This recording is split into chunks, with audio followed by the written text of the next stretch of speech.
Vamos aqui dar continuidade. Bom, iniciamos a temática do princípio da legalidade tributária. Vamos aqui fazer aqui os contornos, os exames necessários e indispensáveis da temática da matéria. Bom, falar de legalidade tributária, como eu já havia falado em alguns pontos iniciais na aula passada, é reconhecer pontualmente que a lei ela é o único veículo para gerar uma situação de inovação no sistema jurídico, culminando, portanto, com a instituição do tributo. A legalidade tributária tem um primeiro momento, que é o reconhecimento de que todo e qualquer tributo é instituído por meio de lei. Então, nós temos aqui no primeiro momento, nessa seara pontual da matéria, nessa dicção, que a instituição de tributo exige-se lei. Agora, essa lei, pessoal, é em sentido formal ou estrito. Como assim? Nós não podemos aqui apontar de forma categórica que haja um outro instrumento que não seja formalmente uma lei possa instituir um tributo. A exceção que nós encontramos é no que tange às medidas provisórias. Exceção às medidas provisórias. Hoje mesmo nós vamos fechar essa parte. Bom, então a regra é a instituição em lei em sentido estrito. Bom, qual é a abrangência da lei em sentido estrito? Nós temos a lei ordinária, temos a lei complementar, nós temos aqui a lei delegada. Repito, lei ordinária, lei complementar e lei delegada. Bom, a lei ordinária é o viés tradicional para criação, modificação e extinção de direitos no ordenamento jurídico. A lei complementar, ela só inicia-se no temática de criação, de extinção, de inovação no sistema jurídico, quando previsto pontualmente na Constituição. Então, há tributos que somente são instituídos por meio de lei complementar. Daqui a pouco eu vou fazer, inclusive, uma tabela autoexplicativa para vocês. E a delegada, ela referenda pontualmente uma delegação do Congresso Nacional para que o Poder Executivo Federal possa desenvolver função legiferante, desempenhando o papel do Congresso em inovar no sistema jurídico. Bom, no Brasil não há nenhuma lei delegada instituindo tributo, mas isso não significa dizer, preste atenção, não significa dizer que lei delegada não vem instituir tributo. Não, lei delegada ela institui sim, majora tributo sim, reduz carga tributária sim, inclusive extingue tributo. Em nenhum momento tem-se uma vedação constitucional para que a lei delegada não possa inovar no sistema jurídico. Não, ela pode, inclusive instituir um tributo. Mas na prática, aliás, não há nenhum tributo instituído por meio da lei delegada do Brasil, mesmo que teoricamente seja possível. Bom, no que tange a lei delegada, a lei ordinária, peço venha, é claro que ela é o principal veículo de instituição e também de majoração, extinção e redução de tributo. Então, a grande maioria, a grande gama dos tributos são instituídos, majorados, extintos e reduzidos por meio de lei ordinária.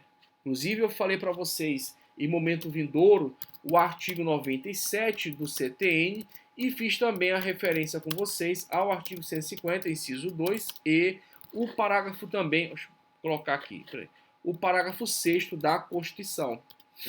Vamos fazer aqui a leitura pontual. Bom, nesse contexto pontual, eu te chamo a atenção ao parágrafo, aqui, vamos lá, parágrafo 6º, que diz o seguinte: qualquer subsídio ou isenção, redução de base de cálculo, concessão de crédito presumido, anistia ou remissão relativos a impostos, taxas ou contribuições só poderá ser concedido mediante lei específica federal, estadual, municipal.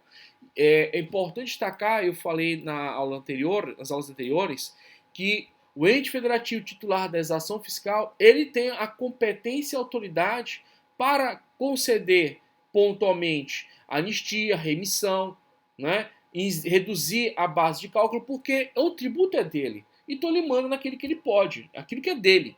Então, no caso, por exemplo, do IPTU, ora, evidentemente que o município ele pode prever, por via de lei, remissão, anistia, redução da base de cálculo, isenção, subsídio. Lei específica do ente federativo. Agora, não pode, por exemplo, o Estado ou a União meter-se em assuntos dos municípios no que tange a seus tributos. Aqui é cada um no seu quadrado. Aliás, trago as palavras pontuais de Ares Brito, né? Que existe uma divisão, um quadrado de competências. Cada ente federativo tem uma série de competências dentro de quadrados pontuais que determinam a amplitude e a extensão. Bom, então aqui é claro nesse sentido. Inclusive, eu vou fazer aqui uma cópia desse dispositivo aqui para vocês, para a gente trabalhar aqui e concluir. E parágrafo 6º. Esse aqui, como é interessante, copiei logo. Tá? Bom, beleza, então, tranquilo. Agora, pessoal, aqui destacaremos o que? Essa parte aqui, ó, lei específica. Então, não pode ser pontualmente uma lei de outro ente federativo. Não, é a lei daquele ente federativo titular da exação fiscal que vai reduzir a base de cálculo, que vai conceder crédito presumido, anistia, remissão e etc. Bom, feito isso, agora vamos aqui. Lei complementar. Todos os tributos são instituídos, pessoal, por meio de lei. Mas tem tributos que só podem ser instituídos por meio de lei complementar. E como falei para vocês, eu vou fazer aqui uma tabela autoexplicativa dessa situação e comento. Vou colocar assim. Tributos instituídos por meio de lei complementar. Interessante observar que somente tributos da esfera federal, todos são da esfera federal, são tributos federais que abordam esta exceção, tá? São todos? Não, não são todos, são 4. Vamos colocar aqui para vocês. O primeiro deles, imposto sobre grandes fortunas. Esse tributo, IGF, ele é um tributo que somente pode ser instituído por meio de quê, turma? Por meio, deixa eu baixar aqui um pouco a tela, por meio de quê? De lei complementar. Acabou? Não, não acabou. Nós também temos os impostos residuais. Os impostos residuais somente podem ser instituídos por meio de lei complementar. Isso aqui é batata pra cá no exame de ordem, viu? OAB, viu, cara? Presta atenção. Presta atenção nisso aqui. Bom, seguindo o barco, nós temos o quais? Olha só, os empréstimos compulsórios. Temos os empréstimos compulsórios. Os empréstimos compulsórios são instituídos por meio de quem?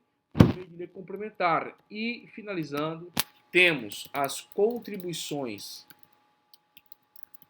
residuais, também chamada de outras contribuições sociais. Essa expressão é do Supremo.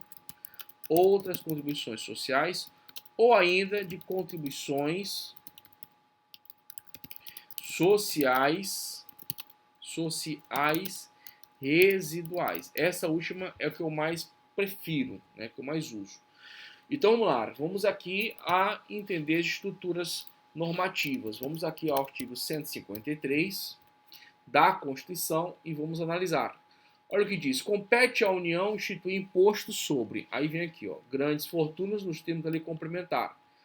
Pessoal, existe esse tributo no Brasil hoje? Existe na redação da Constituição, mas instituído, sendo cobrado, não existe. Então aqui é mais uma prova de que a competência tributária ela é facultativa quanto ao seu exercício. A facultatividade é quanto ao exercício da competência tributária, ou seja, de instituir tributos. Bom, não acabou. Vamos aqui ao artigo 154. E aqui eu queria te fazer uma interessante observação. Lembrar que o inciso 2 caiu recentemente no exame de ordem, tá? Recentemente o inciso 2 caiu no exame de ordem. Bom, olha o que diz o artigo 154. O 154 diz o seguinte: a União poderá instituir, mediante lei complementar, que é o nosso estudo aqui agora, imposto não previsto no artigo anterior, desde que sejam não cumulativos e não tenham fato gerador ou base de cálculo próprios discriminados nesta Constituição. Nós vamos ter uma aula específica de um recall sobre impostos, tributos em gerais. Mas eu queria adiantar que aqui nós temos a previsão do imposto residual. O imposto residual, ele é um imposto inédito. Ele não pode ter fato gerador ou base de cálculo próprio dos previstos na Constituição. E mais, deve ser não cumulativo. Isso vai viabilizar o quê? Os efeitos da tributação em cascata. E mais, a instituição é pelo veículo da lei complementar. Os impostos residuais, que são esses do artigo 154, inciso 1, somente podem ser instituídos por meio de lei complementar. Ah, professor, então eu posso editar uma medida provisória, instituir um tributo que a Constituição determina por lei complementar? Não. A mesma coisa, nunca foi perguntado, mas eu estou te trazendo aqui uma situação.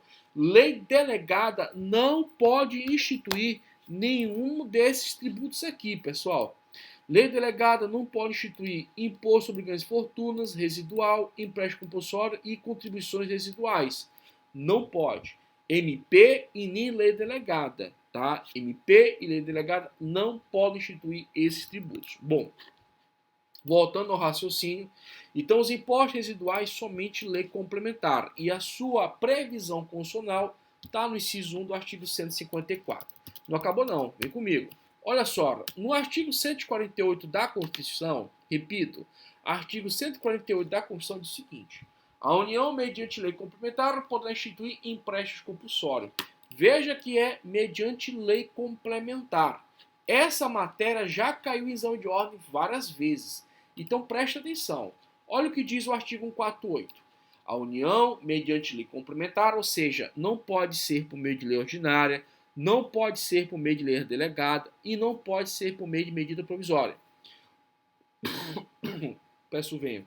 Poderá instituir empréstimos compulsórios para atender despesas extraordinárias decorrentes de calamidade pública. Olha aqui a pandemia da Covid-19. De guerra externa ou sua iminência. Agora aqui eu quero uma observação contigo, tá? Não é o tema da matéria de hoje, mas é crucial. A primeira delas, como eu te falei, lei ordinária, lei delegada e medida provisória não pode instituir tributos que são instituídos via lei complementar, tá? Então, lei ordinária não pode, lei delegada não pode, tá fora, e medida provisória. A segunda observação aqui que eu quero destacar para vocês é o seguinte: em situação de guerra externa, é possível a instituição de empréstimos compulsórios.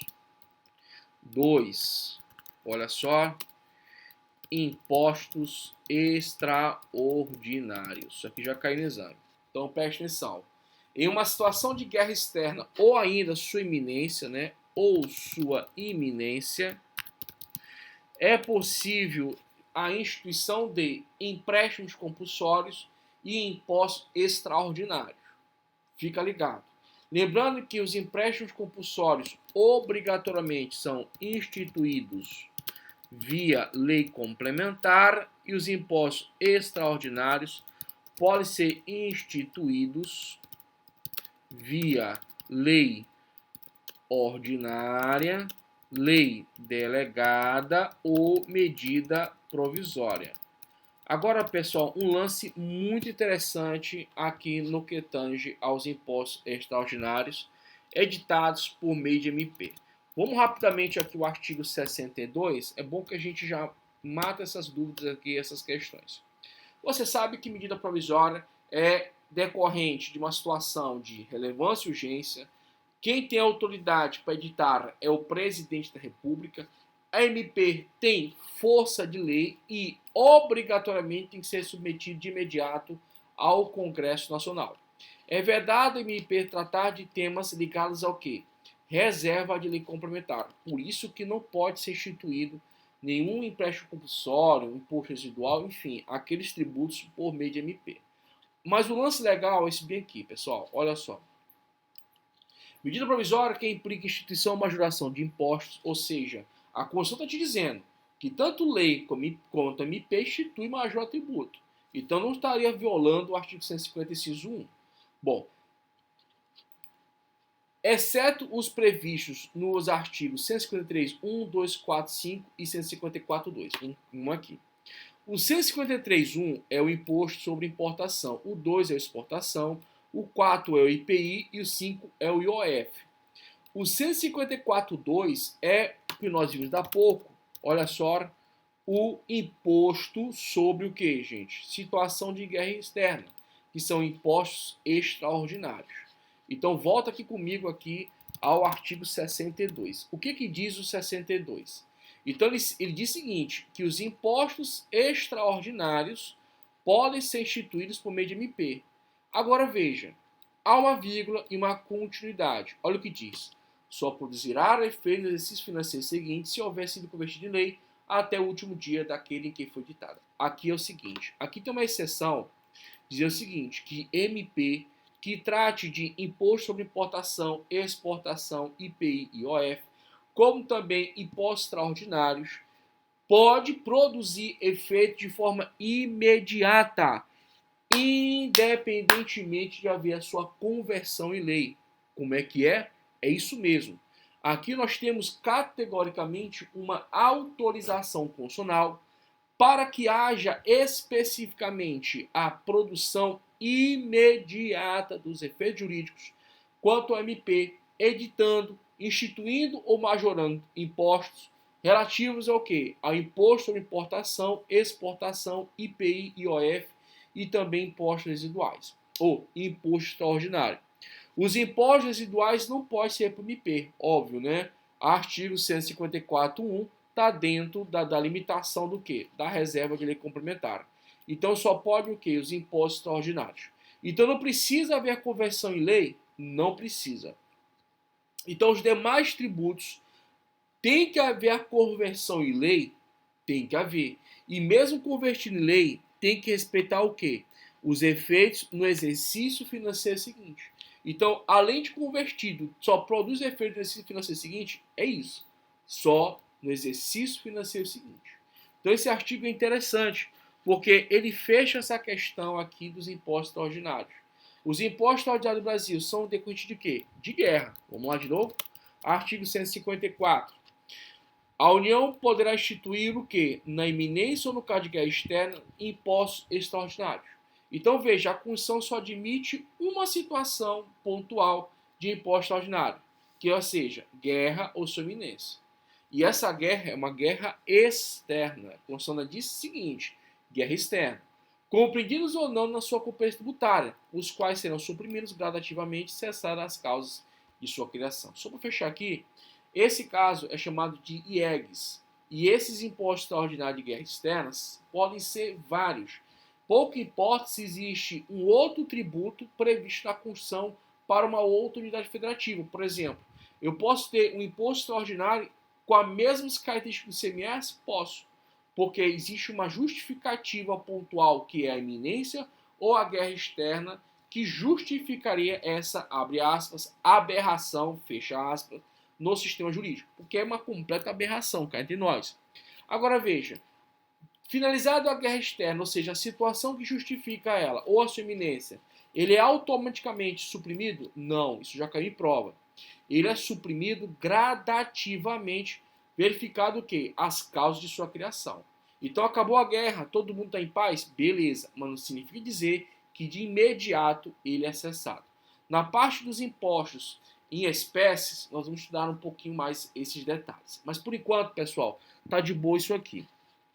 Então tu já entendeu que, olha só, impostos sobre ganhos e fortunas, impostos residuais, empréstimos compulsórios e contribuições residuais não se aplica à instituição por meio de lei ordinária, delegada e MP? Já entendeu, né? Beleza. Mas vamos aqui, pessoal, ao 195, tá? Rapidamente. E vamos aqui ao parágrafo 4º. O parágrafo 4º, ele trata das contribuições residuais. Mas lembrando que o Supremo Tribunal Federal, ele utilizou na sua classificação, inclusive nas decisões em que ele reconhece que tributos são impostos, taxas, contribuições de melhorias, empréstimos compulsórios e contribuições especiais, no que tange as contribuições sociais, que são espécies de contribuições especiais atinentes às ditas residuais, ele chamou eles de outras contribuições sociais. O aluno vai dizer, pessoal, mas é um nome esquisito. Eu falei, cara, paciência, é o nome que o STF já disse. E inclusive já caiu na banca. Olha só, observação.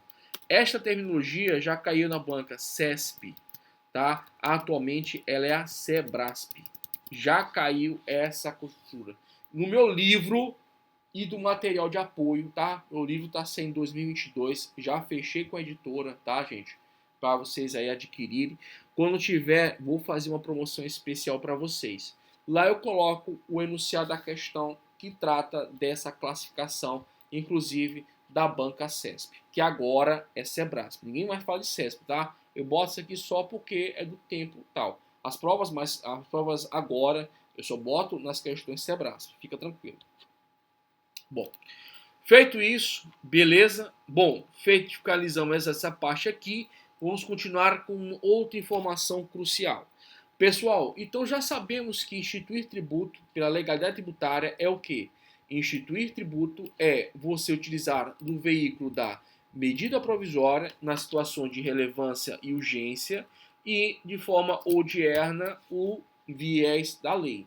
Então, MP é uma exceção autorizada pela própria Constituição brasileira. O veículo regra é lei ordinária e, naquilo que for determinado, lei complementar. Então, a própria Constituição vai dizer, lei complementar institui tal. Quais são os casos?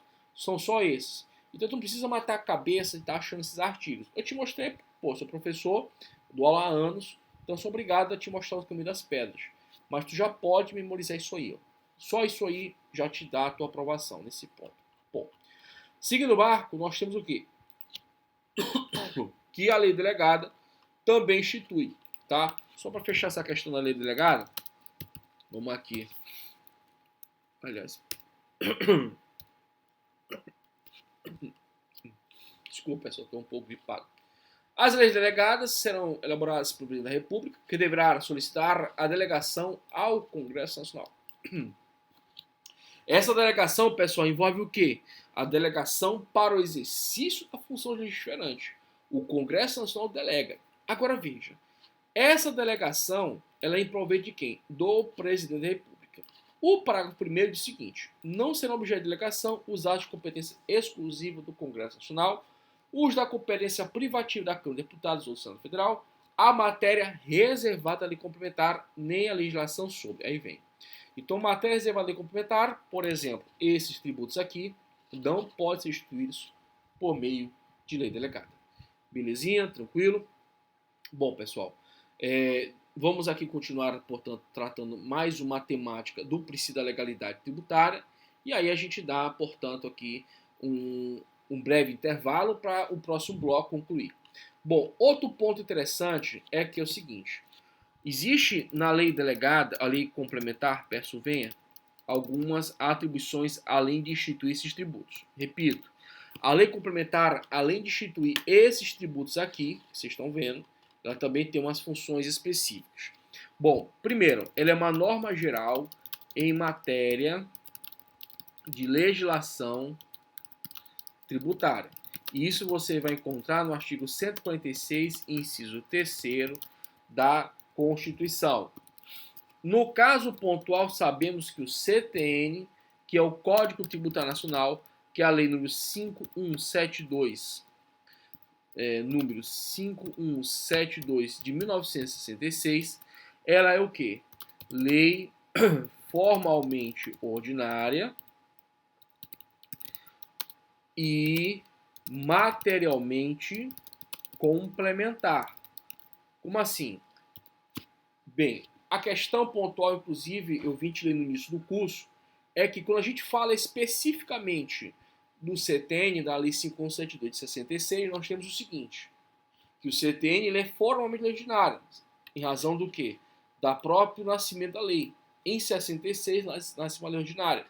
Só que com o advento da Constituição Federal de 1967, a emenda constitucional número 1 de 1969 e em seguida a Constituição Federal de 88, viabiliza o quê? Viabiliza que nós tenhamos a recepção material do CTN ao status de quê? De uma lei complementar.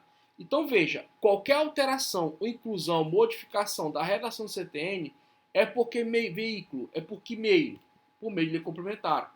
Então veja, materialmente ela é uma lei complementar, mas formalmente ela é uma lei ordinária. Qual é o princípio que justifica isso? É o princípio da recepção. A Constituição ela não tem, pessoal, a audácia de revogar todo e qualquer ato legiferante produzido antes dela, né? Então veja, imagina a seguinte situação: a Constituição nasce em 88 e revoga um monte de norma, Código Penal, Código de Processo Penal, Código de Processo Civil, pô, vai virar uma Babilônia. Então, para não criar problema, para não criar insegurança jurídica, há uma peneira que a Constituição a faz, verificando quais são as normas que se adequam a ela. E o CTN é uma delas.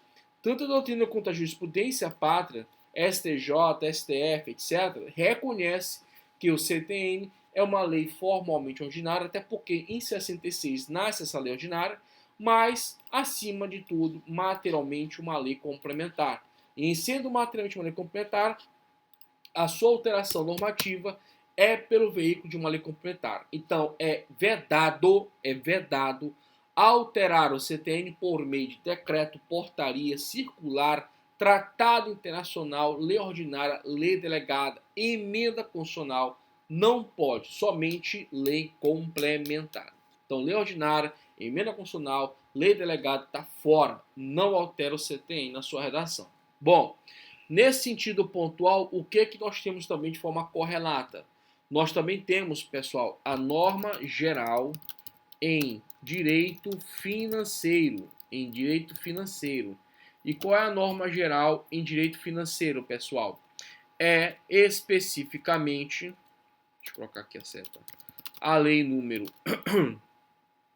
4.320 de 1964. A explicação pontual desta temática dessa lei vai ser tema do próximo bloco. Fique ligado, não terminou a aula e vamos continuar e vamos em frente.